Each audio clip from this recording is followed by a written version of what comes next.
Hello, race fans, and welcome to Michelin Raceway Road Atlanta for the RLL Esport and Apex Racing team behind the scenes stream from the Porsche Tag Heuer eSports Supercup. My name is Peter Mackay, and joining me in the commentary box this evening is Jack Cannan, all the way from Ireland. Jack, we had a much more like it a couple of weeks ago with our Rahal Letterman-Lanigan Esport driver, Kevin Ellis Jr., getting right back into the championship fight. But here in Georgia, might be his teammate, Zach Campbell, who's the man to look out for. Yeah, it's all home advantage for him this week. So we'll see how Zach can get on. It wasn't a great day at the office last time out. We've had a 2-week break. We've had a bad round at the start, great round second, and then a kind of mediocre. So hopefully we can bring it back this week at Road Atlanta. But Zach Campbell with the home advantage for RLL Esports and looking very good in practice, to be fair to Zach as well. He was up there second fastest in practice. He was, yeah, of course. This is, Zach mentioned to us 2 weeks ago that not only is it his local circuit, but one of his absolute favourites anywhere in the world. So as you can see, our drivers are out at the moment in qualifying, but let's take a quick look and see how things stand in the points. Joshua Rogers leading the championship on 265 from his VRS teammate Mitchell de Jong. But the first of our drivers, the number 30, Kevin Ellis Jr. from Glasgow, for Rahal Letterman-Lanigan Esport, currently sitting a very comfortable 5th in the championship right now, and plenty of the season left to go. Of course, Kevin finished 5th in the championship last year, so in place for a good run this season. Zach Campbell, bear in mind, Zach has come through the pre-qualifying is extraordinary that he's up into 11th position despite a couple of difficult meetings, often no fault of his own. Jamie Fluke, I tell you what, now I want to come to you on this one, Jack. Jamie Fluke has absolutely astounded me this season because he's had such a difficult pre-season with injury, which luckily he's now recovered from. But at this level of sim racing, the amount of hours you have to put in behind the wheel is incredible. So if you're limited by injury, he's been at a real disadvantage coming in. But at Silverstone, just charging through the pack in a field where drivers don't do that very often. Yeah, Jamie did an amazing drive last time out at Silverstone, so he's done very, very well, dragging himself into the top 20. Jeff Ghiazzi is also in that top 20 with Johan Hart in 21st in the championship, and Johan's had a bit of an unlucky season as well, as has Jeff.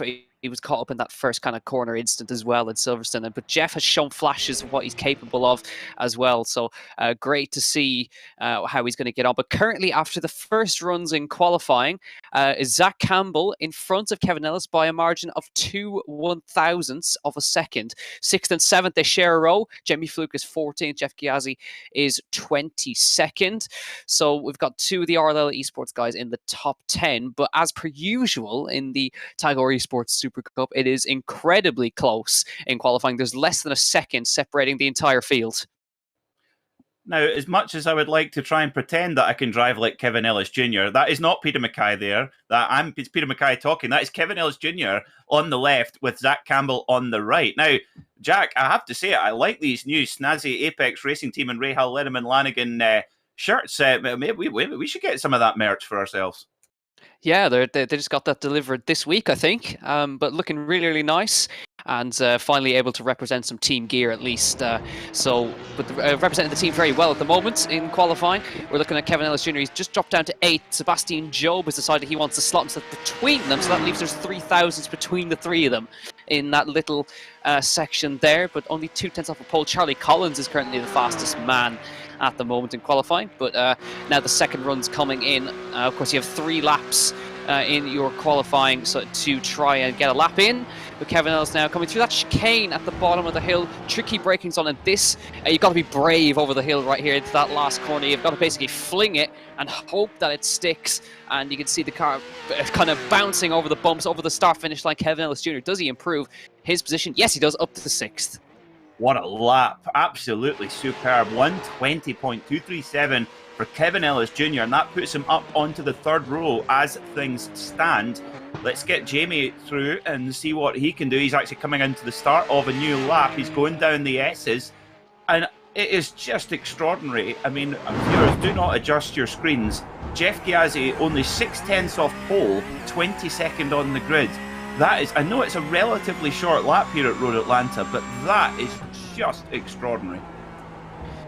Yeah, it is an improvement of a 10th for Jeff would actually put him on the same road. There he goes up to the top 10. Jeff Gyasi up to 9th, and now we're keeping on board with Jamie Fluke there as he gets the car sideways. I was just admiring that first sector where he's just bouncing over the bumps and the car just crying enough over the bumps, but really doing a nice job here. 2 10ths would rocket him up into that top 10. Of course, Zach Campbell currently 10th, so Jeff just getting the better of Zach by less than a couple of hundredths now. Into the last chicane comes Jamie Fluke for Apex Racing Team, onto the power as early as he can, over the blind crest, and now let's see the commitment through this last corner. Absolutely no hint of a lift whatsoever. Running to the line, sideways over the line. Jamie Fluke, does he get himself up further to 20.54, but he doesn't improve his position. He remains in 15th place.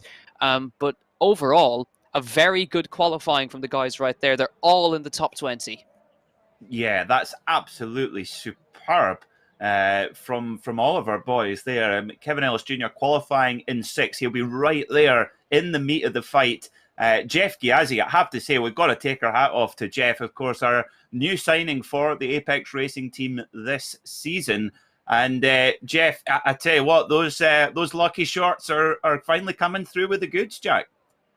Absolutely are. That's a great qualifying from Jeff, finally showing what he's able to do as well. I don't think we didn't see Johan Harth there on these timing screens. He didn't manage to get a similar kind of lap in.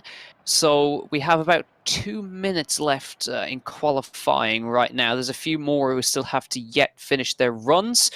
But yeah, very good qualifying. Kevin Ellis will be in 7th, and then it'll be of course further down they'll sort themselves out. But we've got some really good positions for these guys now. Now, of course, we remember there's 2 different races. There's the sprint race and the feature. So we have, of course, that reverse grid, which is the top 8 are reversed. And we all know Kevin Ellis Jr., where is he starting? Pretty much where the reverse grid is. Indeed. And of course, we mustn't forget his fantastic performance from 7th to 7th place in race 1 at Interlagos, putting him on the front row of the grid for race 2, and then delivered our feature race win. So Kevin is right in the zone where he needs to be. The other factor that I'm thinking about right now, Jack, is the opening sector at Road Atlanta is so perilous. We see it so often every time we come to race here at any level. Of course, the drivers from a standing start, the tyres are ice cold, the brakes are ice cold, and they come up the hill over the crest, and then you've got the S's, and the drivers, nobody wants to give an inch, and if you're in the meat of the pack, you're in serious danger of getting caught up in an incident, more than almost any other circuit on the calendar. But with Kevin being up near the front, that minimises that risk. Yeah, it is a very tricky sector, that turn, that first couple down into the S's. So just expect them to be going kind of single file through there. Best overtaking opportunity, of course, with that long back straight into the downhill chicane. That's the perfect opportunity to make an overtake. So overall, there's actually not that many overtaking opportunities around the first sector or two. Single file all the way through the first sector, but expect plenty of action throughout the middle and last sector of this track. So, of course, sprint race about to come your way in the Porsche Tag Heuer eSports Supercup. And let's have a look at your grid. It's Charlie Collins on pole position, ahead of championship leader Josh Rogers. Dane Warren is third, and Jeremy Bootlip in 4th. Mitchell de Jong and Dave Williams, with Kevin Ellis Jr. in P7. And remember, P8 is reverse grid pole. Alejandro Sanchez is 9th, and Jeff Gyasi in 10th with home hero. Zach Campbell is 11th. Sebastian Job starts 12th with Max Benecke and Ricardo Castro. Jamie Fluke in 15th. Thibaut Casabon, Sindre Setsas, Graham Carroll and Alexander Thiebaud with Thomas Tatzela. Martin Kronke, Diogo Pinto and Patrick Holtzman. Christopher Dambietz in 24th. Maxim Ramstein and Moreno Cervita. Salva Talens and Josh Thompson. Ayahankan Gufen, Mati Kaida Soya with Mikkel Gade, Jack Sedgwick, Alexander Walters, Daniel Lafuente, Carlos Fenalosa and Pekka Toivonen, Ricardo Rico, Mac Backham, Johan Hart and Brian Lockwood. So 3 of those guys not setting times. But look at that, 37 cars separated by 9 tenths, Peter. Absolutely incredible. Just mind-boggling, really. And I think we're going to be in for a real thriller. here at Michelin Raceway Road Atlanta, a historic circuit built in the early 1970s in Brazelton, Georgia, built out of the local red Georgia clay. They cut the circuit from there, but went through a number of different owners before being really brought to life by Dr. Don Penoz, who created the Petit Le Mans race and the American Le Mans series, which all started here at Road Atlanta. And Dr. Don Penoz, an absolute legend in sports car racing, made his money by inventing the nicotine patch. The nicotine patch. So, completely unrelated to motorsport, but that's where the money came from, and a very interesting link to make there. But here we go for the sprint race in the Porsche Tag Heuer eSports Supercup. It is lights out and away we go. We go green in Road Atlanta. So now it's Charlie Collins with a good start. Kevin Ellis Jr. of course in the middle of the pack there. You can just see him right there. Jeff Ghiazzi in behind him as well as they come into turn number 1. This will be kind of a good opportunity to try and make some positions already. Challenging Williams up the hill. He's got the outside line now as they come into the first sector for the first time. Inside line for the sharp right-hander, moves up in position up to 6th place. So good start from Kevin Ellis Jr. Clean from the guys behind. Zach Campbell gets past Jeff to move into 10th place. He's down to 11th now is Jeff Ghiazzi. Jamie Fluke hanging on to 14th. So a very, very clean start from the guys today. Wow, fantastic stuff there from both Kevin Ellis Jr. and Zach Campbell for Rahal Linneman Lanigan Esport. Now Johan Harth, we can just see his onboard camera there, the wheel twirling around, a big sigh of desperation there. So not a good start for Johan, as he just cannot buy luck at the moment. Back onto the main rear straight here. It's so long here. There's plenty of opportunity for some drafting, and you can see the two VRS Coanda cars having a go already down the straight. Of course, there's a long braking zone here into turn 10A and 10B. Kevin Ellis Jr. right in the thick of the pack now in 6th position. Brilliant start from the Scottish star with his teammate Zach Campbell not far behind. And tell you what, Zach looks to be on the move as Jeff Ghiazzi having to hang off from the defending champion Sebastian Job, who hooks it around the outside and goes onto the grass. That's not going to work. Oh dear me, Max Benecke has to take a little bit of avoiding action, and look, there's Jamie Fluke in the number 49 car getting his elbows out. Brilliant stuff. Sebastian Job and Max Benecke in an Apex Racing team sandwich. This is what we like to see. Ghiazzi hanging on and Jamie Fluke trying to pick his opportunities there as they come through the middle first sector for the first time. We see Zach Campbell already on the back of the train up ahead. He's up to 10th and is on the back of the MSI Esports car right in front of him. So you can see the top 10 are all away. Kevin Ellis now moving out of the slipstream, flashing the lights a little bit. He fancies a look at Mitchell de Jong maybe down the back straight. But 10 laps of action to come your way. This is on board with Zach Campbell, the home hero, and this is his home circuit. He lives not too far away from the circuit and knows it like the back of his hand. So he's got now one of the MSI Esport cars in front of him. I don't think he's going to try for a move here. I think he's just going to hang back, just going to come out of the slipstream side. He's kind of watching what's happening in front of him there as he comes down the straight. So just keeping patient right now as things, they've spread out a little bit. Josh Rogers kind of starting to break away a little bit now, but Kevin Ellis Jr. is firmly in the mid-pack of this one, and Zach just following everybody behind him. Jeff is trying to also close in on the fun up ahead of him now as they file through the last corner to begin lap number 3, but incredibly clean from everybody today. Really impressive. Yeah, they all seem to be on their best behaviour. It's a bit spooky actually, isn't it, Jack? We normally see pandemonium in the early laps. It's just so aggressively competitive here in the Porsche Tag Heuer eSports Supercup. Now, we're going to have a look and see what happened to poor Johan Harth, because his bad luck continues. So you can see he's made up a couple of spots from the back of the pack, and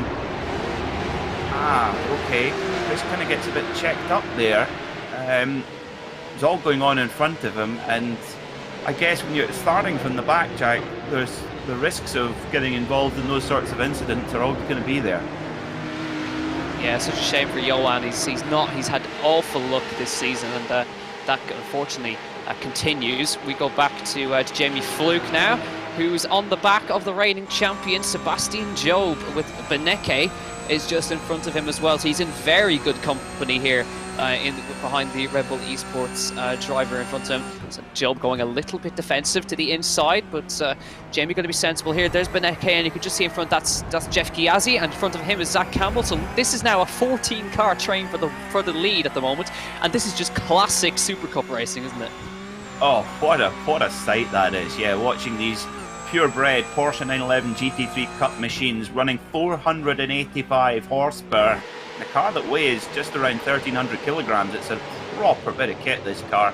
4-litre engine mounted right in the rear of the car, as a 911 should be. That same recipe since the early 1960s when the Porsche's what was meant to be, well, a production car. Well, it's such an amazing history in the racing world. And what a view there from our cameras. Absolutely extraordinary. And yeah, Kevin Ellis Jr. playing this one super smart, as he always does. He knows that holding position right now is just a matter of just settling in. We're nearly at half race distance already, and this would give him a very, very strong grid spot. This would put him on the second row of the grid for the 20-lap feature race, just 10 laps for the sprint race. It's been a good start for Zach Campbell, but you just feel that Zach's just got that a little bit more in hand than what he's showing just at this very stage. Yeah, I think what he's got in his head now, he's aiming for reverse grid pole. He's in 10th, he's got 2 positions to make up, and Tommy Oscar is the man who's currently occupies that position. He's on the back of Alejandro Sanchez, who's 9th at the moment. But there's opportunities for literally anybody in this train to either secure a win or of course, getting that reverse grid pole position. So right now, yeah, Kevin would start 3rd for the feature race. Zach would start 10th, and of course, Jeff would start 11th and 14th for Jamie. So all going well at the moment, very good. Just a shame for Johan getting caught up in the lap 1 instance. But Zach biding his time right now. He's got Jeff behind him, so he knows he's in good company behind. Beneke is also behind Jeff, and Sebastian Job's on the back of him, and Jamie Fluke's on the back of him. So it's just a full-on train. It's a very fast lap around this circuit as well. So this sprint race is genuinely going to be a sprint race. It's a very, very quick. As we look back from Jamie Fluke, he's following Sebastian Job and Max Beneke. So Jamie's at the back of the train here, so he gets the benefit of, if something happens in front of him, he can see right up to the leaders. He can see exactly what's happening in front of him, and he has the opportunity to back off, and he's got space behind him to do so, which in this kind of fight can be very, very useful in case something happens to you. It's nice to have a little bit of breathing space behind you. That's an excellent point. Yeah, we saw Zach doing that as well. He could have maybe drafted a little bit longer and got a bit more of a run, but he didn't want to. And just like you said, peeking his eye out, going down into turn 10A and 10B. Now, 10A and 10B at the end of that very, very long back straight is just the perfect opportunity for overtaking manoeuvre. However, by nature, it also is a little bit of a hot spot for contact between drivers. Even in the Petit Le Mans last year at Road Atlanta, we saw a number of cars colliding at that particular corner. So it's it's a hot spot for action. Now, of course, Jamie Fluke, the man we're riding on board with right now, he has won the virtual version of the Petit Le Mans a couple of years ago in a Daytona prototype. So he knows this track well, he likes this place, and it is a proper driver circuit around here. Now, we're coming on to the main back straight where back in 1998, Yannick Dalmas actually flipped his Porsche 911 GT1 on its roof, which is must have been giving him a bit of a fright. But they actually used to land aircraft on this back straight. The previous owners, Don and Bill Whittington, used to land their private aircraft on when they owned the circuit. There's plenty of space for it anyway. Yeah, down that straight. Shall we say they had some special cargo from, shall we say, south of the United States? Yeah, let's move on. Yeah.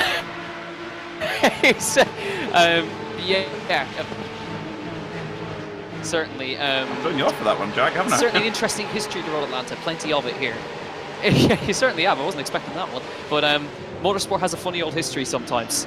And Road Atlanta is no stranger to that in this one. So we go back to Jeff Ghiazzi, who is he's chasing after Zach. He's also got the looming figure of Max Beneke right behind him, filling his mirrors. Seeing Job's also doing the same thing to Beneke as they bounce over those curves. The way the car reacts over those bumps, it just seems that it's just inches away, wrecking into the wall with how much this is meant to deal with over those curves, those massive curves on the exits of the S's. But really, the guy is doing an excellent job right now. We're going to have 3 to go across the line, and we're having a great fight. We're actually getting a front row seat to the battle behind as we see Beneke versus Job. That's an interesting one. Oh yeah, that's as they come down the hill. Jamie Fluke's getting front row seats for it as well. He gets to see it from. That's great stuff. Sebastian Job gets in front of Beneke, not too much of a fight, but yeah, good stuff. He gets grandstand view for some real titans going at it in front of him. Yeah, and I think Jamie Fluke, he'll just be giving a little bit of extra room, because we know that Max Beneke is probably the most uncompromising driver in the championship. So fast, so aggressive, and does not leave anything on the table. And that can involve contact from time to time, but that's the nature of the event. And you can see Sebastian Job has got back, but just by the body language of Max Beneke's car there, the white and orange machine, I don't see him lying down with this one. And Jamie is actually in the perfect position to potentially kind of pounce a little surprise here on the German driver, with officially the highest I rating of any driver on the service. Of all the 170,000 members, the car in front of Jamie Fluke right now has the very highest ranking based on their performances across their career. So onto the back straight we go once again. Zach Campbell still holding 10th position. Now Kevin Ellis Jr., he's almost bump drafting. Well, the Deep South, it is the home of stock car racing. We're not all that far down the road from Charlotte. We're all at the NASCAR teams, and Kevin's been learning some tricks from his American colleague.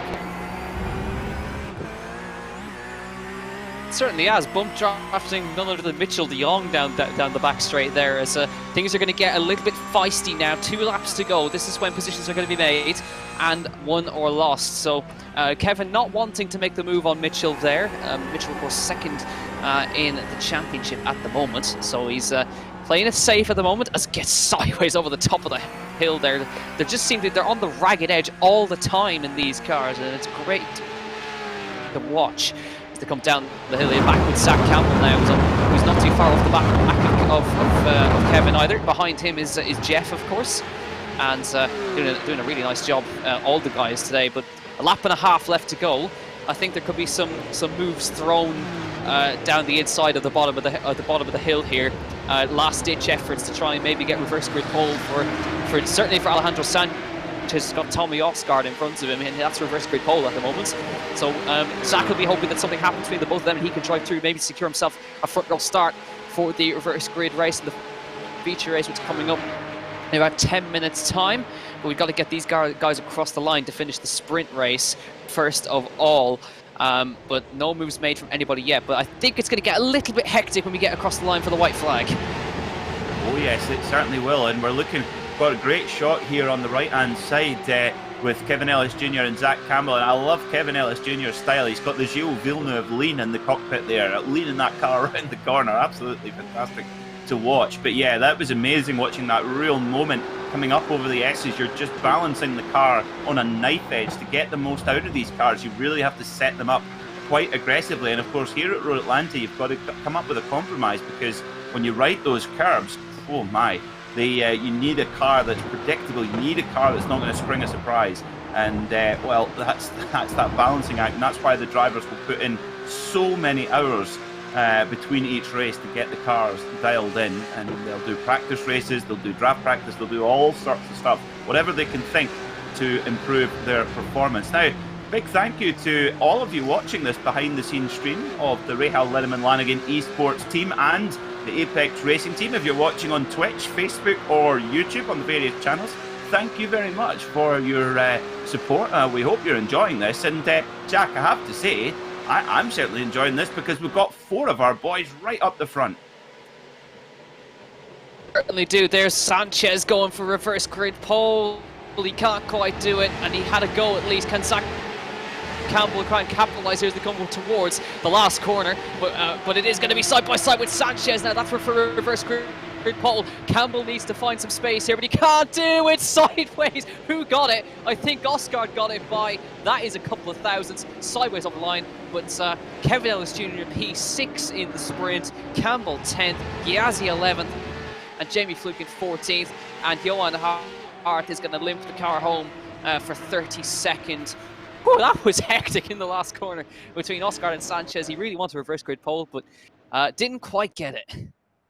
Not quite, no, but he won't go to bed thinking if he hadn't tried. That's for sure. Gave it everything he could there, did Zach Campbell, but a brilliant drive to the top 10. Let's confirm the results then of this opening sprint race here at Road Atlanta. Joshua Rogers winning again for Virtual Racing School, followed by Dane Warren, his fellow Antipodean driver, with Charlie Collins rounding out the podium. Jeremy Bootloop was fourth, and Mitchell de Jong finished in fifth. Kevin Ellis Jr. for Rahal Lederman Lanigan Esport driving up to sixth position, and will start from the second row of the grid for the feature race. A great start to the meeting. David Williams was seventh, followed by Tommy Arsgaard and Alejandro Sanchez. And Zach Campbell, watching that dramatic finish from the box seat, he will start the feature race from 10th. Jeff Ghiazzi, his best drive of the season, getting a nice clean run and showing exactly what he is capable of, beating Sebastian Job and Max Benecke, two all-stars of the sim racing world.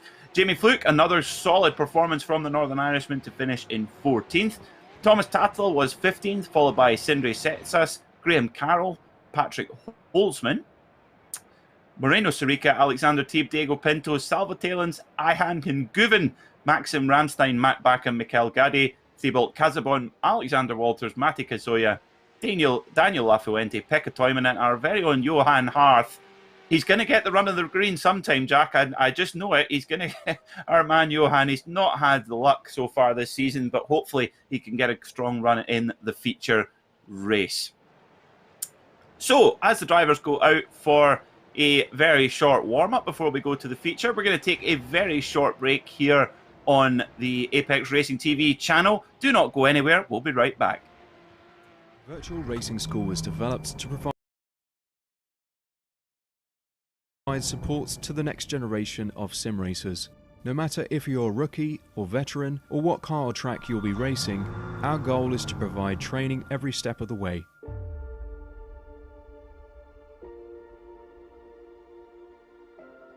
We found that iRacing can be quite difficult without proper training. There needed to be a way to prepare for on-track racing. With VRS, you can literally learn from the best sim racers in the world, including four-time NASCAR iRacing World Champion Rahal Fowler. And Rahal Fowler is a four-time champion of the NASCAR Peak Antifreeze iRacing Series.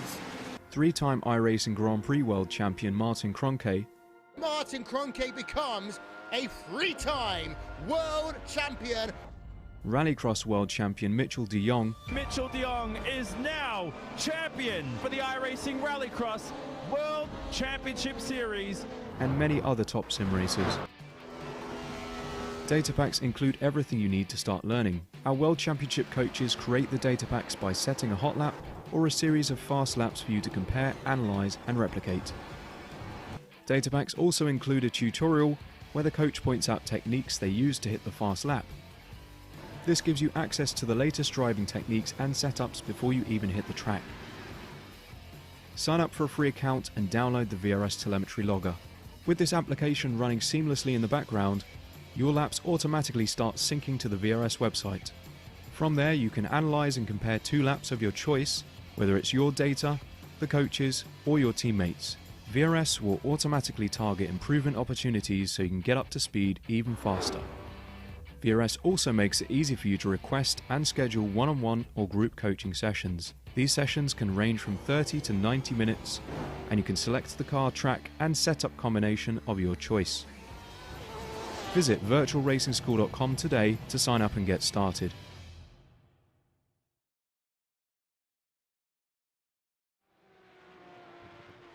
Welcome back to Michelin Raceway Road Atlanta, where we've just watched a superb performance from our Rahal Lederman Lanigan Esports stars and our Apex Racing team aces. Kevin Ellis Jr. finishing in 6th position, right in the heart of the lead battle. But Jack, it was a really solid performance from Zach and from Kevin, and also brilliant from Jeff and Jamie. But overtaking and moving forward through the pack, so difficult at this level.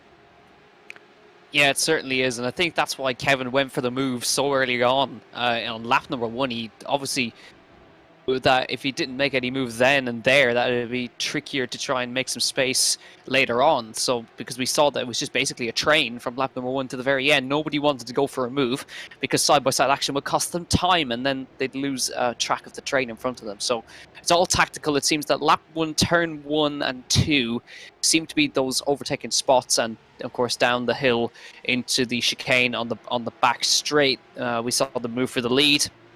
So lap 1 is your key, but it also seems to be last lap is your key. So we saw some moves being thrown down the inside of the last chicane to try and gain some last minute spots. So there's plenty that we can keep an eye on, but more than any other round that we've saw so far, it seems that the start is even more important at Road Atlanta, simply because it's just there's nowhere else. There's absolutely nowhere else apart from that back straight to go for a move, and if you do go for a move, you're going to cost yourself about half a second.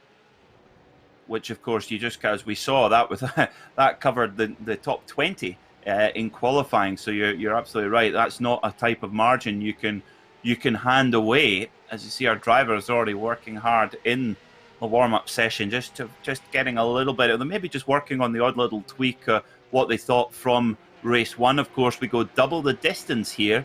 In race 2, the feature race, we have 20 laps of the Michelin Raceway Road Atlanta.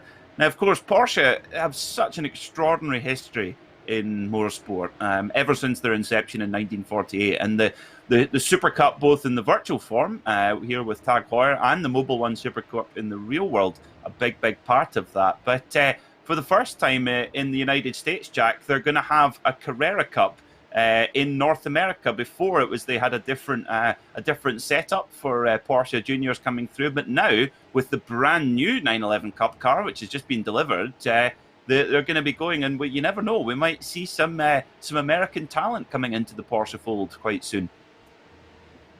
I'm surprised that they actually didn't have any kind of Carrera Cup over in the US, considering how much talent is out there in sports car racing. I mean, just kind of look at Carrera Cup GB, how good the racing is in that.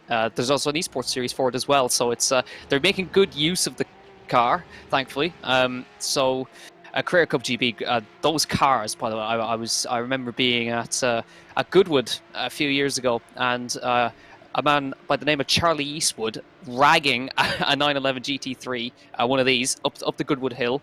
The sound and the noise and how physical the car is as well. I mean, they're fantastic ways to get sports car talent up through the ranks, and they're a real driver's car, which I think is why so many people just have a soft spot for them. Yeah, you're absolutely right. I had the great fortune of being in the paddock at Knockhill for the British Touring Car Championship meeting last year, and of course the Porsche Carrera Cup goes around with these cars, the real world version of the cars we have on screen right now, coming to Knockhill on the support bill for the British touring cars, and watching those cars being danced around by the likes of Harry King, who of course dominated the season, and who knows where we'll see Harry this season. Hopefully he'll get to move up to the international level in the Super Cup. We shall see. And of course the brand new 911 Cup car, which is a little bit more of it's quite a step up from the old car. It goes from, this current car is constructed 70% steel to 30% aluminium, but that is completely flipped for the new car. 70% aluminium, 30% steel, so it's going to be a lot lighter, it's going to have a lot more power, and quite a bit more electronics, and in fact the American cars are going to have ABS fitted to them as well. You can retrofit the system, so it's in America, the kind of Carrera Cup before, it used to be called the GT3 Challenge, but as you rightly say, Jack, it wasn't an equivalent championship. They used different tyres and different rule set, and it's very much a kind of Pro-Am focused championship, but it's going to go much more towards aligned with the rest of the world, and it should be exciting to watch how they get on, and they will race here at Road Atlanta as well, so that will be very cool indeed. So we have about just over 30 seconds of warm-up left, and we will be gridding up for the next round of the Porsche Tag Heuer eSports Super Cup. Now I did promise you some trivia, Jack, And we might not have time. Oh dear! But, this was actually where they tested a lot of the Porsche Can-Am cars, where they really dialed them in, and those cars weighed just a little bit more than a Caterham 7, but had over 1,000 horsepower and at one point ran with magnesium chassis cars. So they were you needed pretty big guts to drive those around here. Yeah, Can-Ams were another level, and of magnesium chassis, the fact that those were allowed, very dangerous, considering that the drivers were basically sitting on the fuel tank at the same time as driving those monstrous cars. But I've also seen a Can-Am car go up Goodwood as well. Actually, one of the McLaren ones, I think, with 1,000 brake horsepower. Crazy 12-litre V8, something like that. But just a little bit more power than what we got going on here. But here's the grid for the feature races. Tommy Oscar on the pole with David Williams, and Kevin Ellis Jr. starting third, next to Mitchell de Jong, Jeremy Bootloop in fifth, Charlie Collins in sixth, Dane Warren, Josh Rogers, Alejandro Sanchez, and Zach Campbell would be 10th, with Jeff Ghiazzi in 11th, and Sebastian Job sharing the role with him. Jamie Fluke's going to be sharing a role with Max Benecke, 13th and 14th respectively. Thomas Tatala, Sindra Setas, Graham Carroll, Patrick Holtzman, Moreno Sirica, Alexander Thiba, Diogo Pinto and Salva Talent, Ayahan Kanguven and Maxim Ramstein, Mac Backham and Mikkel Gade with Thibaut Casabon, Alexander Walters and Matti Kaidastoy, as we go green in the background for the feature race here in Road Atlanta. It is a good start from Kevin Ellis Jr. He's alongside David Williams as they head into turn number 1. Can he slot himself between the teammates here to come up through turn number 1 for the first time? Not quite, but he does have the run on the inside line. He's done this before. It's a mirror image of what he did last time. He's going to have the inside line for the corner, and Kevin Ellis Jr. moves up to second spot, but he has to give room to David Williams as they come into the S's for the first time. Side by side they go, but Kevin Ellis Jr. into second straight away, mirrors the move he made last time and perfectly executed by him.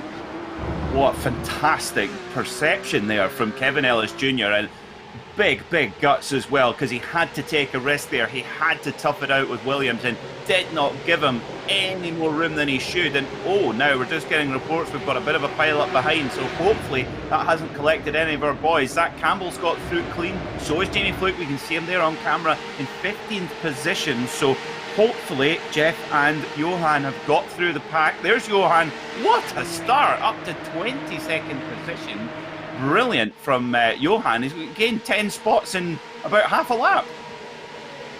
Yeah, brilliant job by Johan. He's finally maybe having some look on his side now as we see Kevin trying to go with Tommy Oscar now. David Williams and Mitchell de Jong are fighting it out there. As you can see, Zach Campbell up to 8th now as they start to pile their way through the field. Moves being made early on in this race. Here's Jeff Ghiazzi fighting it out with Sebastian Job. Into 10th he goes. Job's got the inside line for the corner. Here's Benecke trying to get himself involved as well as they come up through turn number 1. Here comes Sebastian Job on Jeff Ghiazzi. There's Zach Campbell running wide in front now, and through goes Jeff Ghiazzi. Past him there, so Zach makes a small error at the top of the hill there, drops to 15th. He was in 8th, but a small error gets himself on the grass. Jeff moves to 9th, but just behind him now. He had him there last time. He can't get rid of him. It's Max Benecke. Yeah, and that's an ominous sight, Max Benecke filling your mirrors. I actually think that Zach maybe just got hung out to dry on the outside line there. Very common at Road Atlanta for that to happen. If you get stuck on the outside, you can really end up on the grass very easily. And that was a little bit of contact there. Not quite sure who that was who went off, but bit of the flash of the lights from Graham Carroll in the number 8 car from the Scotsman. But brilliant start to the race from Kevin Ellis Jr. Made his moves early. We just exactly as you said, Jack. Make the moves early and then settle into the race pace. Now, what is really playing in Kevin's favour is that Mitchell de Jong and looks like David Williams having a fantastic battle here and overtaking one another back and forth, and that is breaking the pack. They've now got a second, and I tell you what, if Kevin could put a 10th or 2 into Mitchell de Jong here, he could break the draft for good. Certainly could, yes, this is good stuff. Here's Johan, now 19th he moves up to, so what a great start from the Frenchman. Gets in front of Ayahan Kanguben to survive the wreck that happened behind and gets through. Now he's got Alexander Thiba as his next target as well. Mikkel Gade runs off the road and straight through to 18th he goes. We're going to have a replay now to look back at some of the action that happened earlier on. that we missed, of course, but Jamie Fluke runs in 12th now, and Zach is now on his tail in that 13th place as well. So the guys are all in the top 20 now. So we've got one car in 2nd, Ghiazzi is 9th, then it's Jamie Fluke in 12th and Zach Campbell in 13th. So let's see what happens. Let's see the wreck from Johan Hart's point of view. So here he is, working hard at the wheel as he comes up the hill. He's really keeping himself focused as he came up the hill there, but wow, negotiating his way past everyone through that first section. And you can see cars left, right and centre running off to the escape road. He has to pick his moments to make his way through, keeping himself very patient. You can see the concentration. Oh, he got into the back of one of the cars in front right there as he came through, and that was a little checkup from there, but super concentrated from Johan Hart through those first corners. He certainly had to be to make his way through all that. Yeah, he really did. I mean, it's just pandemonium there, and Johan managed to really place his car in just the right spots. There is a bit of luck involved, but only 1 or 2%. That was brilliant perception there from Johan Hart. We're riding back on board with Zach Campbell, who we know has got a little bit more pace than where he is right now, but he's got a strong ally in Jamie Fluke ahead. Of course, although these cars are painted in different colours, they are racing together. Campbell for Rahal Letterman Lanigan, Fluke for Apex Racing Team. So when you're in this tight of a battle, very important to have an ally. And of course, they've got Jeff Ghiazzi a couple of positions up as well. Now, just an update on Kevin Ellis Jr. is that gap is reduced from himself to Mitchell de Jong in 3rd, from my 2nd to just around 8/10, so it's staying relatively steady. Now, not good news for us here. Mitchell de Jong has broken away from Williams and is now in the process of bridging the gap up to Kevin Ellis Jr. So, Jack, looks like we might have a 3-way battle for this lead. Certainly does look like it. Kevin is going with Tommy Osgaard as well for this race win. This is great stuff that we're watching right now. Of course, Kevin won the opening round in Interlagos, and he's got an opportunity now to try and take a second one. He looks to the inside coming towards the last corner now. I think he knows that he has to make a move pretty soon, because Mitchell de Jong is really flying up to the back of them now, and has built a second over Dane Warren. So this is going to be a great fight between both of these guys. But Tommy Osgaard, who is on the pole, he's led from the pole onto lap number 5 of 20, so lots of time in this one. And the thing is that Sebastian Job's had an issue as well. Down to 28th we hear that Sebastian Job is gone. So not a good day once again for the Red Bull Esports driver, but that's one less enemy for our guys today as they're going over the hill. But Kevin seems to have the pace over Osgaard, but now he's got to be thinking strategically about making this move. He has to be certain that he's going to be able to get the car stopped and through, because any time loss, and that's Mitchell de Jong right on his bumper as well. Yeah, exactly. But I think, Jack, he's got to go. If he absolutely can Kevin Ellis Jr., he's just got to try and make this move down into turn 10A and 10B. He is in the draft all the way down. He's got a really close run on Tommy Osgaard. Here he is. He's going to hopefully pop out and have a lunge here. Oh, shows just a headlight in the mirror and can't quite set the move up. Tommy Osgaard holds the lead and Mitchell is right on top of him here. So this could really shake the pack up once again. Zach Campbell a little bit mired in 13th right now. He can't get past Jamie Fluke. He may not be attempting to just yet, but they'll both have to get a bit of a shift on if they want to get those top 10 points. But what a start to this motor race here at Road Atlanta. And tell you what, I'm so pleased to see Johan Hart finally getting a bit of the rub of the green. Yeah, he is a great driver, Johan Hart. He's not the iRacing Rallycross World Champion for nothing, and is in a totally different discipline at the moment, but he has shown what he is able to do in previous rounds and never has the luck on his side. But he is managed to get to avoid that massive wreck, and he's up to 18th spot right now, not too far behind Jamie Fluke and Zach Campbell. It seems like Zach has got more pace in the car here, so we'll have to wait and see if he's going to be able to make a move. We know he won't try anything mad on Jamie here. Whatever he does, it will be very calculated. But you can see they're kind of breaking away up front as well. You can see there's a small gap building between Jamie and Graham Carroll, and Graham is also kind of losing touch with Beneke at the same time. So Zach kind of wants to try and see if he can make his way through. Down the hill we go, still no move on for Kevin Ellis Jr. And we have now Dane Warren is on the back of them now. So it's now all of a sudden what was a 2-car fight is now becoming very, very fast a 7-car fight.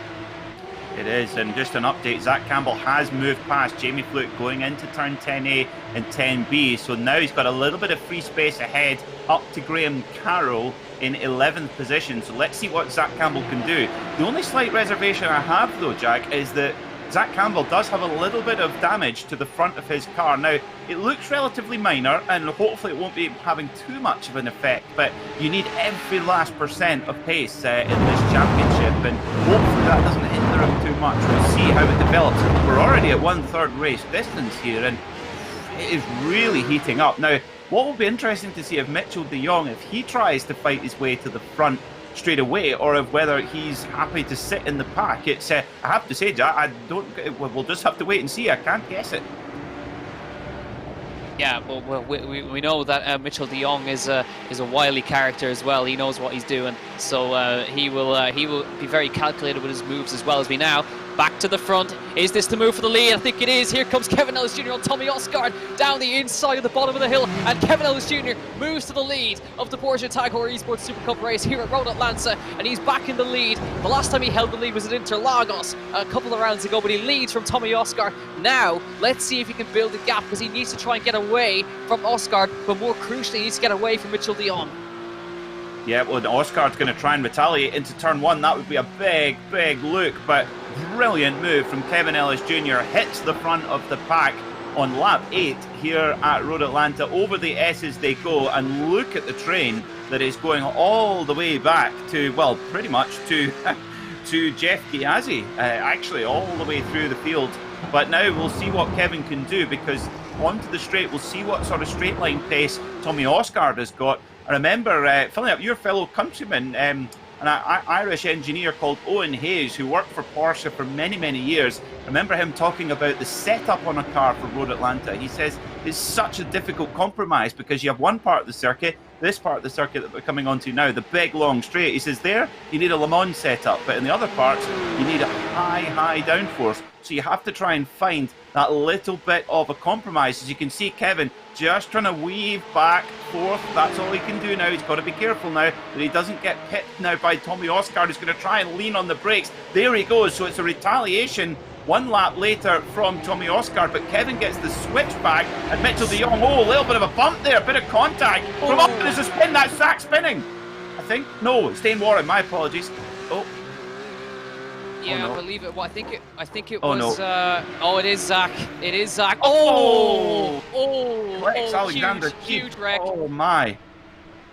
Oh dear, Zach Campbell with a massive wreck. I believe the initial spin, I think, I couldn't quite see what it was. I think it was either Dane, we couldn't quite see anyway, but that is a huge wreck for Zach Campbell. Such a shame to lose him out of this race, but it's Osgaard, Ellis Jr. and de Jong now with 2.3 seconds back to David Williams. Giazzi is through there safely. Jamie Fluke is now 13th, and Johan Hart is up to 15th place now in this race. So we have got a consolation after that, but there was just somebody just got on the power a little bit too early, went around. I think it was a little bit of a cause of the stack up that happened between de Jong and Kevin as they came down, but it's now a 3-car fight for the win in this race, and that was big drama laid on in this race. We're at the halfway point when we come across the start finish, but Osgaard coming back, but now here comes Kevin again. He wants another piece of the action, but he can't quite get alongside him this time.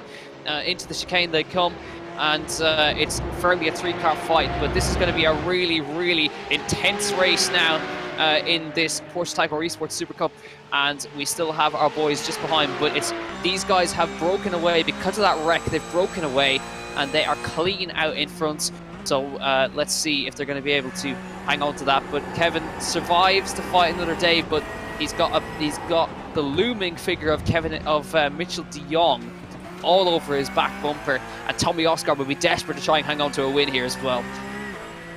Well, indeed, yes, and Kevin is right in the battle, and of course that incident has really split the pack up slightly, and Joshua Rogers in 4th position now. We know how much pace Joshua has, of course, race 1 winner. There is a little bit of crumple damage in the front of his car, but nothing too major to worry about. But tell you what, Tommy Osgaard, once he's hit the front, he is really pushing on here. Just opened up about 0.4 of a second, but then Kevin, so good around turn 7. That is the most critical corner on this Road Atlanta circuit. So into the draft they go. Now, this is, you feel that this is just going to go back and forth throughout the race. And they've got to be really conscious of Rogers in 4th, because if they battle at all, Rogers will be all over them, and there'll be a supporting cast to join him. Yeah, the prospect of Josh Rogers involved in this battle as well is tantalising. Not exactly what we want exactly, but there you go. Johan Hart, 14th, he give it now. We're going to get a replay of what exactly happened. You see Jeremy Bootloop with the damage on the front. He was involved in that, but we're going to get a look at that again. We just couldn't get a glimpse of who spun, but here they are coming through the chicane. And somebody just gets on the power a little bit too early. Round they went, and big stack up, and Jeff did so well there. Didn't need to get through that. And then unfortunately Zach getting collected in that one, and then a huge contact there on the exit as he came through, and that is a real shame for Zach to come through, and unfortunately DNF from the race. But Jeff, I mean, he did ever so well. He was inches away from the wall and managed to somehow make it through there and hold on to that 9th position. But it has broken the pack up now into this 3-car train. But in the background you can see Josh Rogers, he is there in 4th, Charlie Collins is there, and Beneke is there as well. Here we go down the back straight once again. Kevin's getting closer and closer to Osgaard this time, and I think he's going to go for the move. Yes, he is, alongside Tommy Osgaard again. It's swapping positions back and forth here in this feature race, and Kevin Ellis Jr. moves back to the lead momentarily as they enter the braking zone for the left hand, and he does make it stick this time. So Kevin Ellis Jr. back to the lead of the race, but that small little battle is only just bringing Josh Rogers a little bit closer each time. Well, it's Kevin Ellis Jr. hits the front, and if you're at the front, well, there's nobody who can spin in front of you. So sometimes good just to hit the front when you can and show that you can run at the front. Brilliant stuff from Kevin Ellis Jr. He takes the lead for Rahal Linneman Lanigan Esports here at Road Atlanta. Now, Jack, I'm just having a look at Jeff Chiazzi's car to check what the damage was. Of course, he didn't get through that without some contact with all that melee that was happening in front. Now, it looks like he's got away relatively unscathed. There's a little bit of damage on the front, but it's very, very minor indeed. So hopefully Jeff will be able to really fight with Graham Carroll in front. And I tell you what, it's been a great day at the office for our Brazilian ace. But Kevin Ellis Jr. out onto the lead, then in onto the back straight. Now, that gap is now closed. It's done. So that what was the 3-car breakaway is now joined back into a 7-car train. It's extraordinary how quickly it comes together. But the thing is here, though, Jack, is we've got teammates everywhere. Poor old Kevin, he's surrounded by Coanda cars. All 3 of the guys around him drive for the same team. They're in different colours, but he's kind of on his own here. But of course, you've got 2 big, not egos, but you've got 2 really, really big drivers, Mitchell de Jong and Joshua Rogers, and you've got to think that they have the potential to get in each other's way. So Kevin's really doing a super job here to kind of get in the heart of this battle. Yeah, he just kind of let Oscar through that time, but right behind him is the people who are 1st and 2nd in the championship respectively. Rogers leading, de Jong 2nd. So he's, you are right, he's basically sandwiched between Coanda cars. The only non-Coanda car in this battle is Beneke, who's 6th at the moment as well. But this is getting really feisty now, with about 7 laps left in this race. De Jong looking very racy behind Josh Rogers, desperate to try and get past his championship rival here. I don't think there's going to be much between them there as they come into the break. So Charlie Collins fancies a bit of action as well. Oscar with a small breakaway now as they enter the right-hander, but again, Kevin very good out of the exit of that corner, but is he going to be able to drag himself away there? He's going to get the benefit of the slipstream from Oscar in front, which will save him a bit. He won't be able to make a move this time, but what he has to do is keep de Jong behind him, which is easier said than done. Down to the break zone. Rogers looks to the inside now. Defensive move for Kevin. He has to hang Kevin de Jong behind him. De Jong tries to go around the outside, but Kevin does a great job to shut the door there and keep him behind. The slipstream from Oscar helping him out there. But now, Johan Hart into 13th in front of Jamie Fluke, who has damage. But Johan is driving out of his skin today. And this is what we always knew he was capable of. I'm so pleased for Johan that he's been able to show what he's got, because the amount of times he's been caught up in a lap 1 incident, often no fault of his own, it's really stripped him of that opportunity. Of course, didn't get to set a lap time in qualifying. And wow, what a drive from our flying Frenchman so far. And he's got through all of those incidents without much damage on the car, and those around him do have little bits and pieces. So that's going to play an effect, surely, when we come onto these last lap battles down the back straight. But Jeff Ghiazzi as well, again, a bit the same as Johan, often not being able to really show his true pace, but he's doing a absolutely mega job. And he's got Williams, the former front runner, in 8th position, who started much further up than that. So Williams can drop back, maybe got a little bit mired by that pile-up that claimed Zach Campbell, unfortunately. But dearie me, I mean, I tell you what, I love driving at Road Atlanta, Jack, but I tell you what I enjoy more is watching racing here. Yeah, absolutely. Kevin has a little look again, but he can't quite get up alongside Oscar. Look at this train for the lead. In the background as well, you can see Graham Carroll with David Williams, Jeff Ghiazzi, Moreno Sirica, Patrick Holtzman. They're all in a fight there now. The door opens for Sirica with a little mistake from Jeff. He opens the door, he doesn't fight it. Still has a top 10 position where he is, but loses the position. But he's going to come straight back as Sirica cuts him off as they come towards turn 1. Ghiazzi now, does he have the outside line? He's going to try and cut back inside the Italian, but I don't think he's going to quite get it done. Back to the front we go, though. It's still Oscar with Ellis Jr., but look at all those Coanda cars in front and behind Kevin Ellis Jr. at the moment. But Oscar's led most of this race. Every time Kevin has got past, Oscar has answered him straight back and got straight back past him again. So I think Kevin is going to have to leave this late if he wants to try and take this win. Yeah, this is too tough to call here. And of course, Beneke now right on the back of this as well. You can see him on the back of the train, the number 93 car of Charlie Collins in there too. Very, very dangerous indeed. Well, look at that. Kevin just takes one hand off the steering wheel, a little bit of a scratch. No problem. It's all just a day at the office for the man from Glasgow. But down they go then. They're not even halfway down the back straight and already having to go very defensive, the 24 car of Mitchell de Jong. But Kevin, he's not going defensive, he's on the attack. Brilliant, into the lead he goes, and look at the melee behind him. That's exactly what's required. Kevin will be thinking, yes guys, just have a punch at each other. Yeah, come on.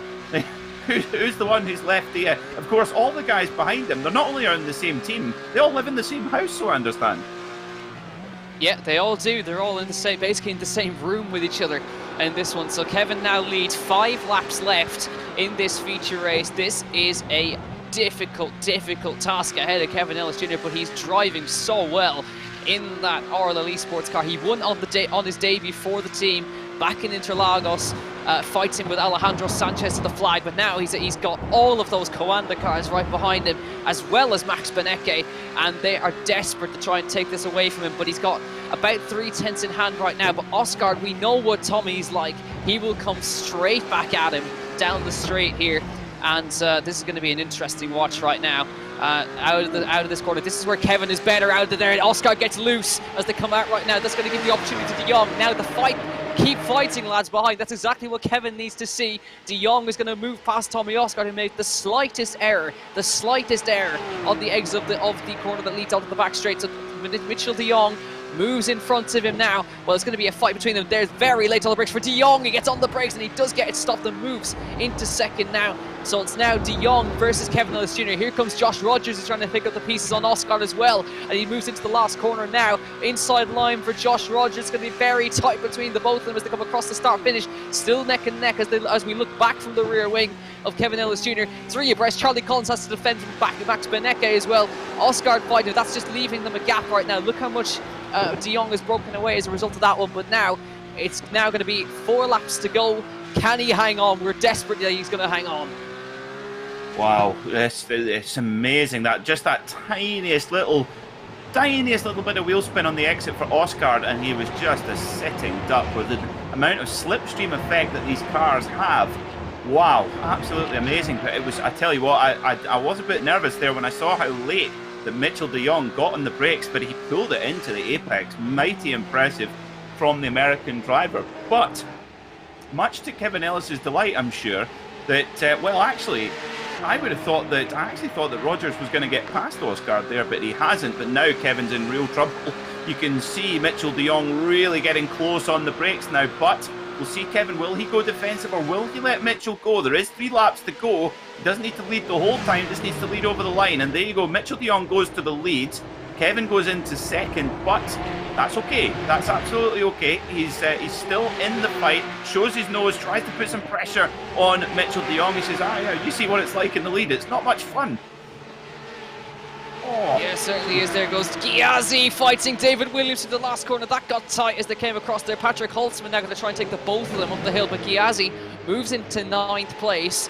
So good job. Oh, contact behind there. There goes David Williams off the road. That's another position for Johan Harth. Up to 12th he goes, and Johan is only a couple of car lengths back from that battle. Johan could still get a top 10 here. Now this that'll be some result for him, just like Jamie fluked in 2 weeks ago. That's very wide for de Jong, and that time as he came over the top of the hill. There's only 3 laps to go. Kevin's got a good run down to the right hander, but he's not going to go for it here. He knows better. And Josh Rogers still not unable to get past Tommy Osgaard. Very surprising. Osgaard's defending very nicely there.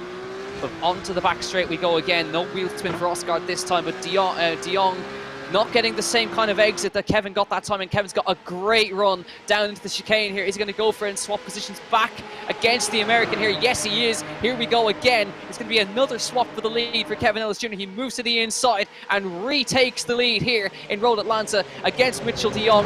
And there goes Josh Rogers. Does he get it done this time? Around the outside of Tommy Osgaard. Still side by side on the exit. De Jong's trying to look for the inside on Kevin that time, but he can't do it. And again, we go with 2 laps left on the clock right now. Rogers moves into 3rd, so we have a new challenger right now. It's going to be Kevin versus Mitchell versus Josh for the win right here with 2 laps left in this one. This is going to be a thrilling end here. Oh, absolutely fantastic. And what can you say? What more can you say about Kevin Ellis Jr.? Really just so calm and cool under pressure. I mean, you cannot imagine the stress that this is. You've got the best drivers in the world clambering all over the gearbox, and I tell you what, Kevin has got 2 critical parts to his playbook here, Jack. His exit out of turn 7 is sublime, and that gives him a great run to make those moves, but then on the brakes onto turn 10A, he has got the thing stood on its nose but gets it to the apex every time. This has been a vintage performance from Kevin Ellis Jr. Yeah, here we go now. Look at him trying to break the toe already on Mitchell de Jong. He knows that Mitchell's going to come straight back at him here, but Josh Rogers is there too. So with a lap and a half left, who's going to take it? We don't know. Kevin now, he's going to lose this position, I think, to Mitchell de Jong as they come into the break zone. Mitchell moves to the inside line. What does Kevin do about it? Onto the brakes. De Jong takes the lead now as we take the white flag this time by. Can he secure his 2nd win, or will it be a podium as we come now over the start-finish line? That is Josh Rogers behind him now, who wants to try and get the position in the 92, the championship leader. Round the final corner, white flag in the air. I'm sure Josh Rogers is going to go for the move here on the inside line. No, he's going to back off, and this is going to go right down to the wire as it always does in Road Atlanta. On board with the Scotsman as he chases after Mitchell de Jong, who's been in the lead now for the best part of this half lap right now, but Kevin is desperate to try and secure another win right here. He's been so calm and collected. You can see him on the right hand side of your screens right now, just keeping focused. He's glued to the back of that Coanda SimSport car right in front of him now. Into the left-hander, right we go, and over the crest for the final time in this round of the Porsche Tag Heuer Esports Supercup. Here we go again, a little weave from de Jong, but now this is the crucial time right now. Kevin has got to get the exit out of this turn number 7 to try and secure this win right here, and he's been sublime through this corner, and it's a great exit from Kevin Ellis Jr. Surely now, can he try and take this win in the last corner? He's going to have to defend from Josh Rogers behind, but is it going to be enough for Kevin Ellis Jr. to secure his 2nd win? Look at this weaving down the straight, but here we go. Kevin moves now to the outside line. He's going to have to go around the outside for the win in the final corner. Who's going to get it? Ellis Jr. to the outside, breaks late, and Mitchell de Jong's on the inside line. Kevin goes round the outside, switches back to the inside as they come to the final corner. It's going to be a neck-and-neck drag race between himself and Josh Rogers. Rogers comes up the inside into the final corner, and Josh Rogers is going to win this one. Kevin goes round the outside. There's not going to be a wall. It's 3rd place for Kevin Ellis Jr. Rogers takes it. Oscar 2nd, and Ellis Jr. 3rd at the death. He tried everything, but it wasn't enough. It's 3rd for Ellis Jr. It's Ghiazzi in 8th, and that is one of the closest finishes you will see in this championship. But Kevin gave everything at the death right there. What a shame. Rogers wins again. Wow, what a finish to that race. We'll try and get a replay for you folks if we can.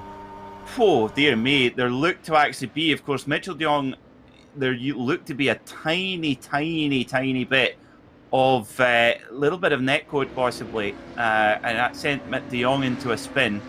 And yeah, once Rogers had the inside, Kevin was always in the risky spot. They made a slight touch, and Kevin just getting put onto the grass, but still classified in third. Still an absolutely heroic performance from the Scotsman. Tommy Oscar eventually finishes second there. Max Beneke in fourth, Charlie Collins fifth, Graham Carroll my apologies, Max Beneke finishing fourth, Charlie Collins fifth, Graham Carroll sixth, and Jeff Gyasi in eighth. Johan Harth from 32nd on the grid finishes in 10th. Absolutely extraordinary, and we do have that replay for you now, folks. We're going to get that and see what happened to Kevin in the heart of this battle. We'll try and get a closer look at it. So here we go. We're going down into turn 10A and 10B, and Kevin's just got the edge, but De Jong on the inside. So look at this. Either Mitchell De Jong spins on his own, or there's netcode, because I don't think they actually touched there. Now, here we go. Oh, it's just unlucky. Just unlucky. Oh, but I tell you what, that could have, if that had happened a corner before Jack, Kevin would have been going home empty-handed, but still gets a podium position. And I'm sure after a good night's sleep, he'll still be pretty chuffed with that, I'm sure. Yeah, it was a hell of a drive from Kevin right there. I believe, just looking at that, that was netcode between himself and Mitchell De Jong right there. And yeah, he just went to turn in for the corner, and Josh was there. A little bit of contact with the rear tyre, and just to be fair to Kevin, at least he kept his foot planted to get that car across the line. But I think that just tells you the story of the race, right? The top 5 within 8/10 across the line right there. But Johan Hart, that is a hell of a drive, and he absolutely deserves that top 10. Kept his nose clean, kept himself out of the trouble that was going on. And but it's such a shame we didn't have Zach in that one, because I'm sure Zach would have been up there as well, just with that massive accident he was involved with earlier on. But Kevin can be proud of how he drove today. You can see the battle-scarred Porsche making it back into the road, Atlanta pit road, and yeah, he did an excellent job today, and I'm sure he'll be very, very proud again. But it's championship leader Josh Rogers. I mean, he just somehow gets through him and wins again after all of that. And Tommy Oscar did an excellent job anyway to get back to second. But nearly we had him on the top step for the second time. But either way, a third place is still absolutely deserving. I'm sure he'll be pretty frustrated right now when he's in the cockpit. But as he said, once he goes back and looks back, he can be very, very proud of how he drove up against the titans of the series right there. And we'll have to wait and see how he's gonna carry that forward. Hopefully he can carry that forward as well. But I'm absolutely delighted for Johan with that result. That's back of the grid to the top 10. I mean, great drive, just like Jamie Fluke did 2 weeks ago. Indeed, yeah, certainly. It's absolutely superb and fully deserved for Johan Harth. I can't believe that. 14 cars retiring from the race from 40 starters. A huge rate of attrition here at Road Atlanta. Now, we're going to take a very, very short break here on Apex Racing TV. We will be right back with hopefully some driver interviews from the guys in the team once they've got out the car. Do not go anywhere. We'll be right back. Virtual Racing School was developed to provide support to the next generation of sim racers. No matter if you're a rookie or veteran or what car or track you'll be racing, our goal is to provide training every step of the way.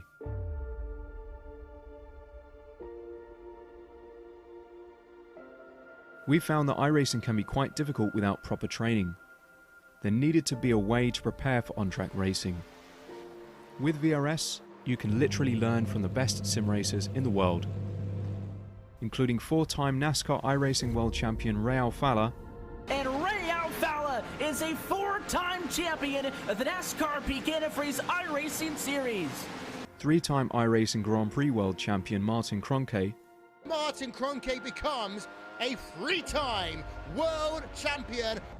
Rallycross World Champion Mitchell De Jong. Mitchell De Jong is now champion for the iRacing Rallycross World Championship Series. And many other top sim racers. Data packs include everything you need to start learning. Our World Championship coaches create the data packs by setting a hot lap or a series of fast laps for you to compare, analyse and replicate. Data packs also include a tutorial where the coach points out techniques they use to hit the fast lap. This gives you access to the latest driving techniques and setups before you even hit the track. Sign up for a free account and download the VRS telemetry logger. With this application running seamlessly in the background, your laps automatically start syncing to the VRS website. From there you can analyse and compare 2 laps of your choice, whether it's your data, the coaches or your teammates. VRS will automatically target improvement opportunities so you can get up to speed even faster. VRS also makes it easy for you to request and schedule one-on-one or group coaching sessions. These sessions can range from 30 to 90 minutes, and you can select the car, track and setup combination of your choice. Visit virtualracingschool.com today to sign up and get started.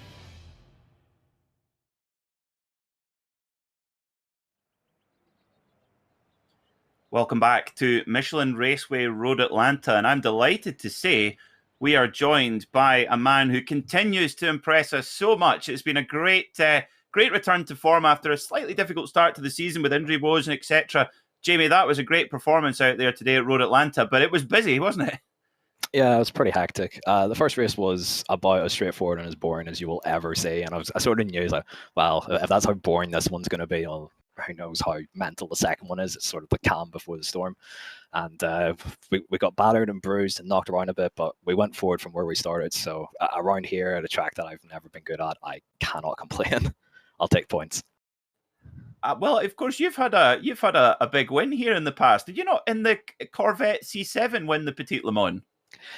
Yeah, but I got a massive helping hand from Kev and McKelly with that, where they gave me the car with like nearly a minute lead for the last couple of hours, and like, well, all I had to do is keep it out the wall, and we had the job done. So I will say, even though that's a big victory, I've never really been super hot around here. So to a pair of top 15s, given that I qualified back row last year here, I'm happy enough with that. Absolutely, yeah. And of course, we've seen how important qualifying's been. I mean, Jamie, tell us about the prep that you guys have done over the last 2 weeks, because normally when we've had that extra week break, you guys have really made the most of it. Just give our fans and our viewers an impression about what the sort of things, without giving away your secrets, of what you guys do to get ready for a circuit like this. It's it's a lot of hard work and a lot of just trying different things with either the setup or, especially now with the new meta, shall we say, of tire warming. So it's a lot of just hands on deck, trying different things, and then a lot of test races as well. Like, we'll do a lot of mock meetings like this with a qualifying, a heat, and or a sprint race and a feature. So the more of those that we do, sort of the sharper we are coming into, and the more that we know how to expect things to go. Now, obviously, we can't replicate a full 40-car grid of test drivers, but it does help an awful lot going onto the grid, sort of having a rough idea at least what to expect. So that makes things easier for us. And so once it comes to race day, you don't really feel the same pressure, because you've done that same sort of scenario where you have to put in a qualifying lap and then straight into a race. We've done that plenty of times before, so it sort of becomes second nature. Just another day at the office, just like anyone else going into work. Jamie, just a final question from me. We see, obviously there are Rahal, Latham, and Lanigan. We have 2 cars, and then 3 for Apex Racing Team. But out there, you've got Coanda, for example, the obvious one. They've got a huge amount of cars on track. Give from your point of view, how much an effect does that have when you're battling, when you're surrounded by 4 or 5 guys on the same team? Are they working cooperatively, do you think, or are they just all out for number one? That's a good question.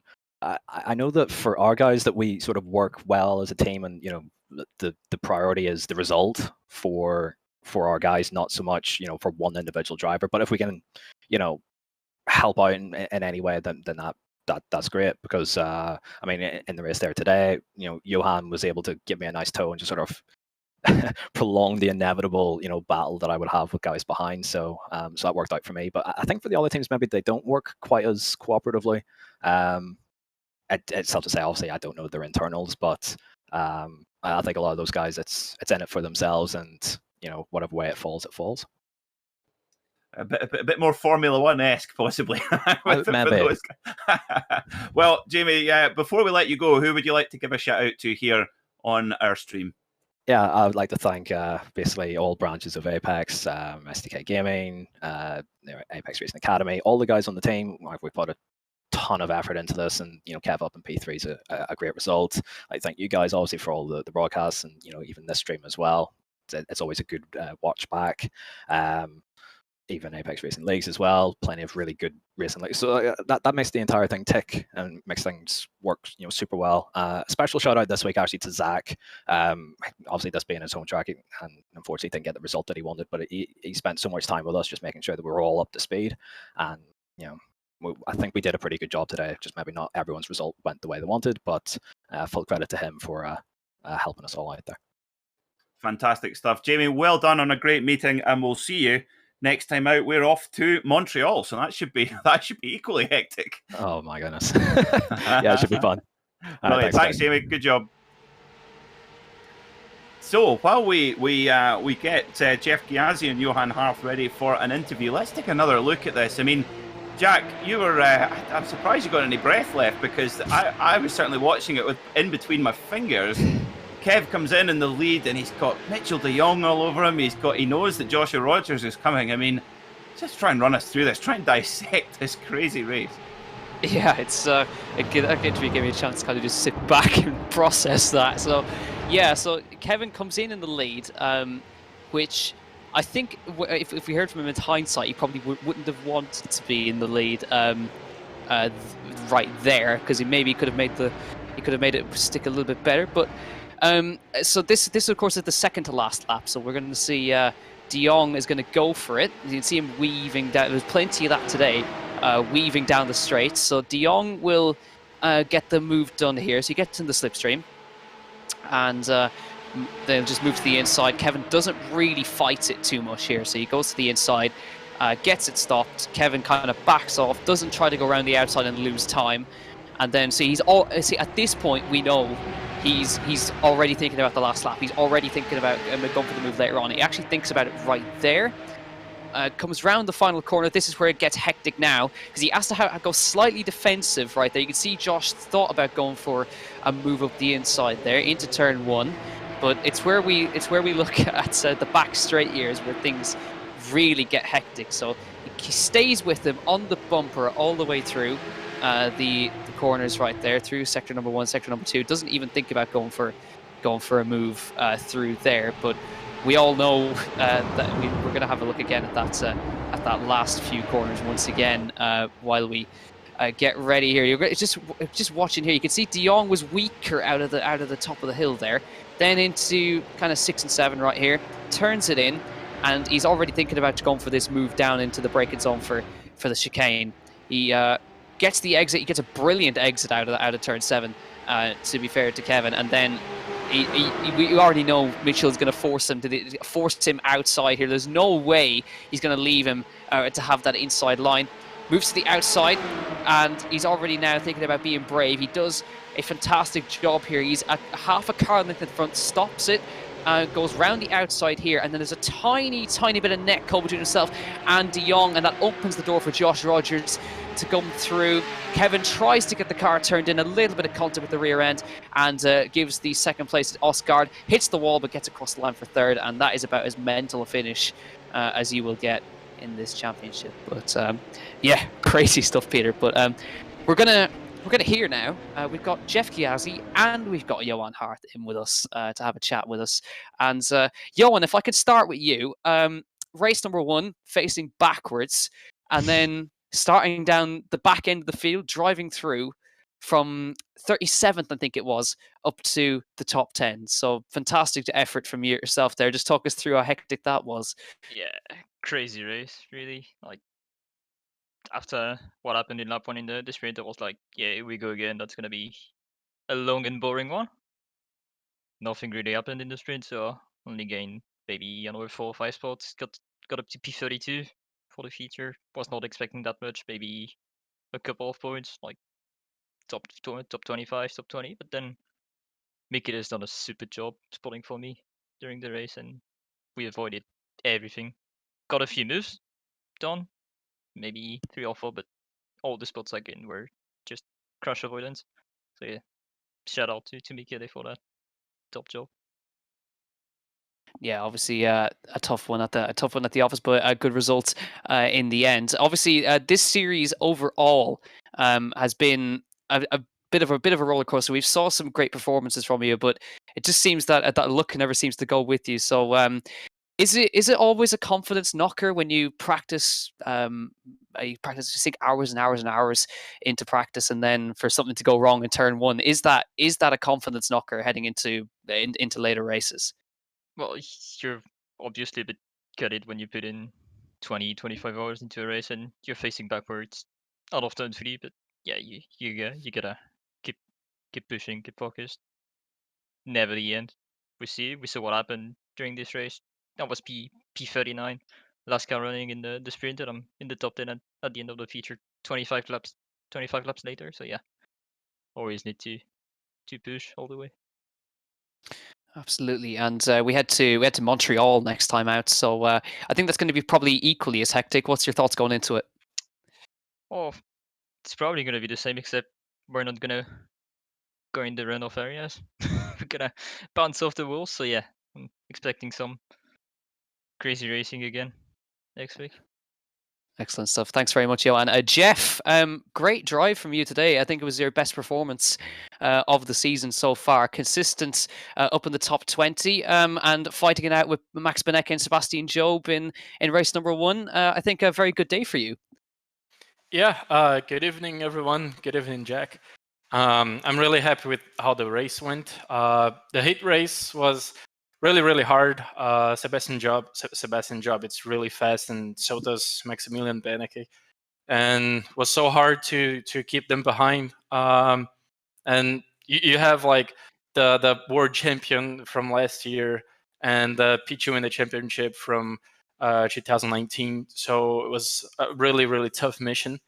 And when it came down to the feature, I kept fighting for the position. I was trying to be in the sweet spot of being intelligent and being aggressive at the same time. I had to work with those two things. And when I saw myself fighting with Sebastian Job, I tried to do my best. And it's a shame he ended up on the grass. Maybe we were like in a very tight fight, which we have never ever been before. Like last year, we used to practice together, and I would say it's the second time we ever got in a fight. So it's tough when two people try to race hard to each other. And I watched the replay. It was just a race incident.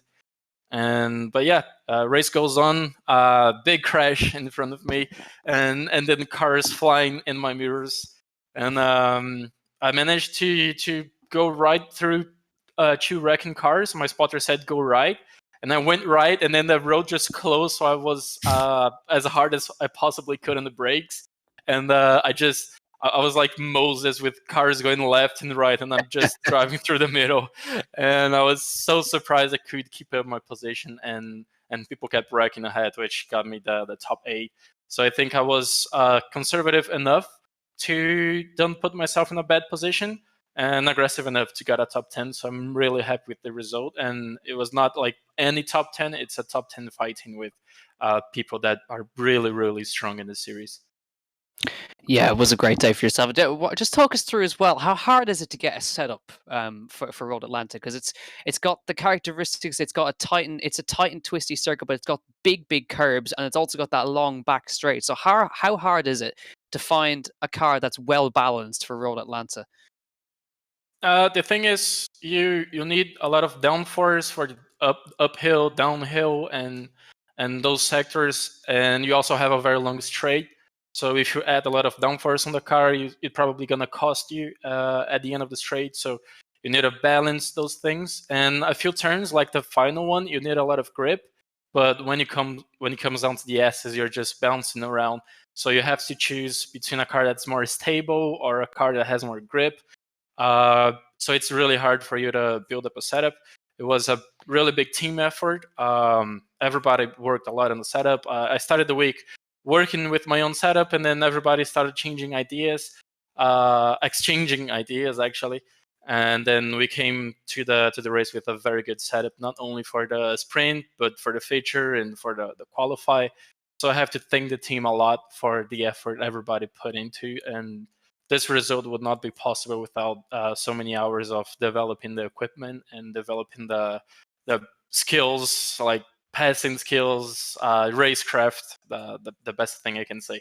So it was a really big team effort, and I'm really happy with it. And congrats, not only to the entire team, but especially to Johan, who came from last on the grid to finish in the top 10. That was incredible. He told me, "Hey, I finished top 10," and I looked at the result. I was like, "How is this even possible? You were dead last, and now you're you're finishing top 10." So that was really good and really impressive. I'm just happy. Excellent. So, Jeff, thank you so much for hopping in with us.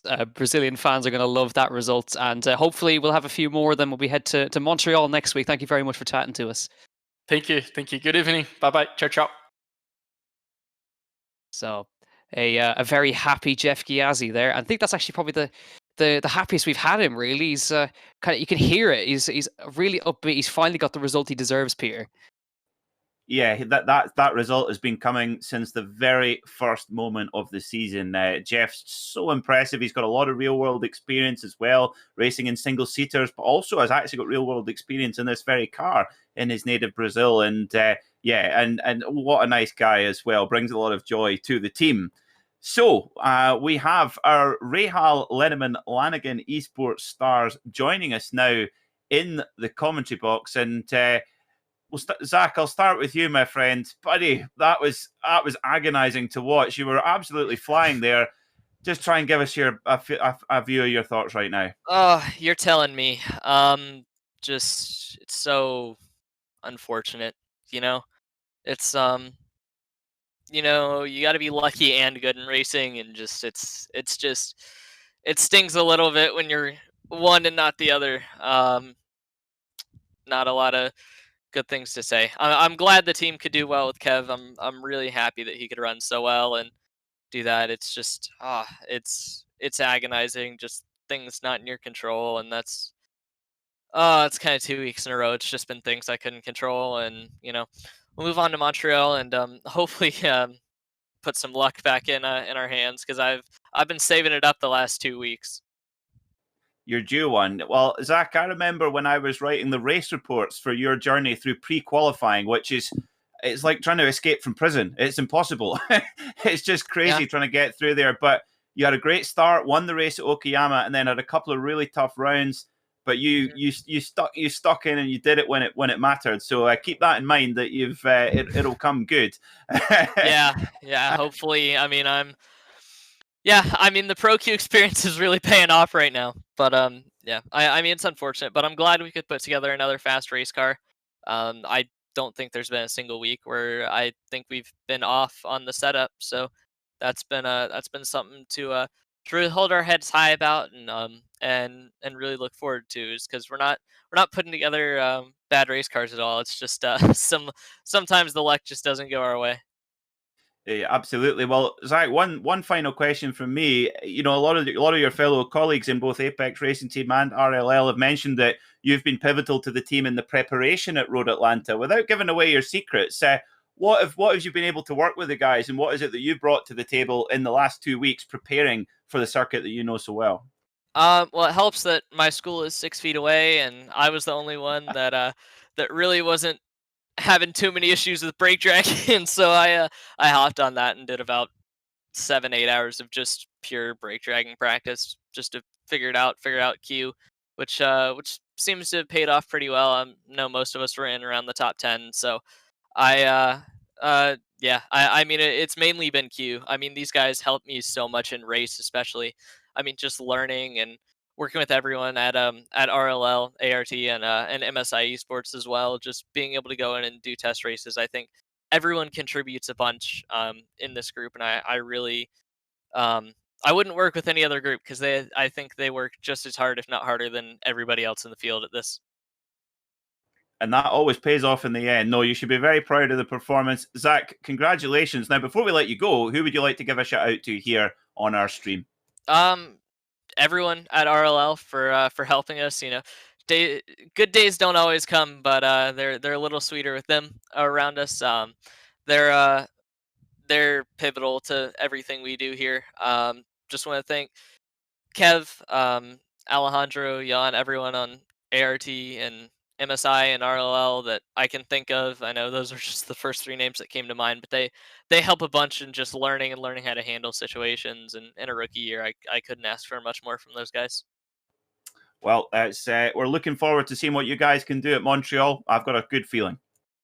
Hopefully, I like your good feelings, so I hope we can carry that on. We will. Good job, Zach, and we'll see you next week. Thank you. So finally, we've got my fellow Scotsman, Kevin Ellis Jr., who's had quite the day out on track. 2 top 10 finishes, a podium finish in the feature race there. Kevin, you've had a moment to just process what's just gone on. That looked like one of the most stressful races I think I've ever seen. Yeah, it was up there for sure. You know, Silverstone was stressful, surrounded by Coanda guys, and then today it was the same, except we were battling for a win this time. Yeah, I mean, I've said it before. I hate what happened to Mitchell on the last chicane there. Just a little bit of latency. That corner was catching us out all week. And testing, if you try and go side by side, it just pings the car on the outside off. And unfortunately, that's just how things played out. With Mitchell there, it was really unfortunate. And then with Josh coming to the line, I was thinking he was going to go a little bit tighter than he did. And I just turned in hoping for the best to just try and carry the run around the outside. And unfortunately, again, the contact model isn't exactly up to par either. So as soon as we made any kind of contact, it just shot me straight off into the wall. And I had absolutely no run to the line, ended up third, which stings a little bit. You know, I would have taken a P2. I wouldn't have been too disheartened. But, you know, as much as it might look good on the outside, I'm actually quite disappointed with third today, considering how the rest of the race went. Yeah, I can understand that because, you know, on one hand, you could say, oh, it could have been 0. You know, if that accident had happened a couple of 100 meters further back, it could have been worse. But to me, Kevin, there were 2 parts that I saw. I mean, tell me from your point of view, it looked like the last corner coming onto the straight, you were getting such a slingshot out of there, and then brilliant on the brakes into turn 10A and 10B. You know, that's where you need to be quick at Road Atlanta. It seemed to me that you had every bit the same pace as Mitchell and Josh Rogers as well.